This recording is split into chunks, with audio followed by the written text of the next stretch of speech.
We have this itch, this desire to buy a new board game. Yes, we have 10, 20, 50, 100 different board games, but we want this one because everyone speaks so highly about it. We watch a dozen board games reviews and all of them are positive. Our expectations are very high. We go to the store, we buy the game, we learn the rules, we test it, and we are disappointed. It does not achieve our expectations. Why did no one tell us that we should not buy this game? Hey, my name is Serge. I buy and test board games so that you don't have to waste your time and money. Today we'll take a closer look not at only one game, but at the whole board game industry. We'll talk about two things. First, we'll look at the future of board games, and it is very bright and promising. And then we will talk what my channel can do to help you to navigate through this mysterious, often marketing-driven environment. Okay, let's dive in. You know that I'm a data nerd, so today we will look at data. We will begin with Google Trends. We will compare two search terms. Board game will be in blue, video game will be in red. First, we'll begin with United States, and the time frame will be 2004 till present. As you can clearly see on this graph, video games lost half of their popularity in the last 20 years, while board game doubled. Very great results, very bright future. If we go to Canada, where I have been living for the last 11 years, we can see that board games already beat video games. Amazing results. Well done, Canada. In the early 2000s, as video games were getting better and better, it was obvious that board games will soon disappear. There is just no place for this old school way to play. No. Luckily, a miracle happened, and board games exploded in popularity, and now you just cannot stop them. Okay, I have one more great news for you. Did you know that the curse has been finally lifted?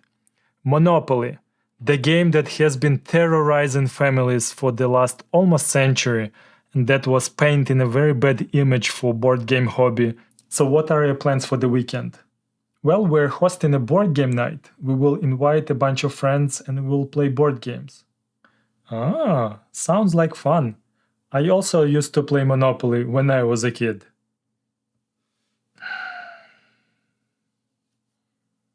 And that was painting a very bad image for board game hobby is finally losing its power. Same Google Trends chart, I just added Monopoly search term to the mix.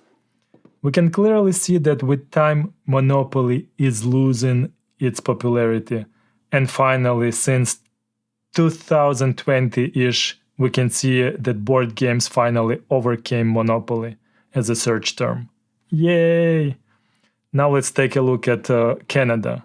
And this is a little bit of disappointment, because I cannot explain what's going on here. Canadians, let's do something about that. And the last chart for today is number of games published by year. Just look at this beauty. It has been steadily increasing since early 2000s, and now we are at about 5,000 new games being published every year.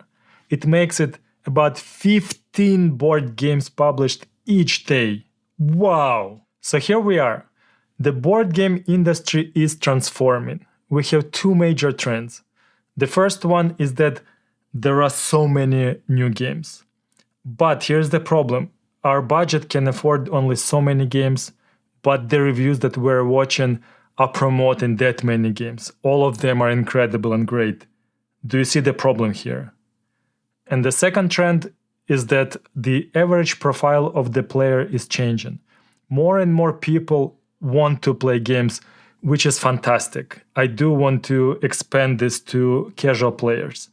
But the reviewers are often focused on more like nerdy games, and the games that are more accessible by wider groups of people do not get as much attention. That's the second problem.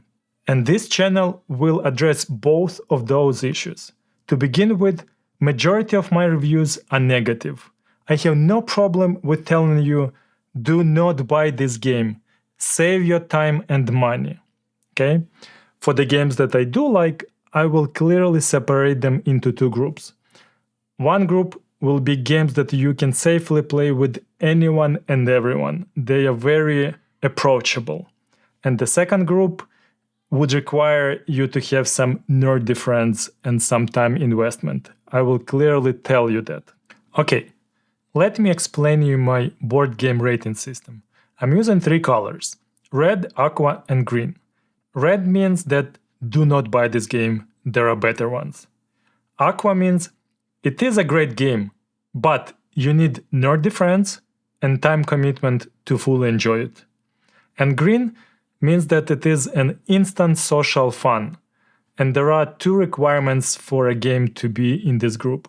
The first one is approachable gameplay, which means that I can teach the basics in 10 minutes or less to all players, including casual and hardcore. Later, I need to be able to effectively guide players throughout the play. And what is the most important, everyone should enjoy the game from the very first play. The second one is strategic options. The game should provide all levels of strategies ranging from simple but effective to nerdy but potentially risky. So the rating system is very simple. Red, don't bother, save your time and money. Aqua is, if you are a nerd and if you have nerdy friends, yes, go for it. And green means that everyone can enjoy it. Well, there is an important caveat to my statement. The Gamemaster, you should be a nerd, and you should be able to teach and guide your group through the gameplay. If this is your case, then yes, everyone else with your help can enjoy the green game. Go for it. So here we are. The future of board games is very promising, and I'm super excited to be a part of this. My channel will try to be an integral part of this growth, and I'll try to provide as much support to the community as I can. If you have any feedback, recommendations, or requests, please let me know in the comments. Thank you so much. See you next time.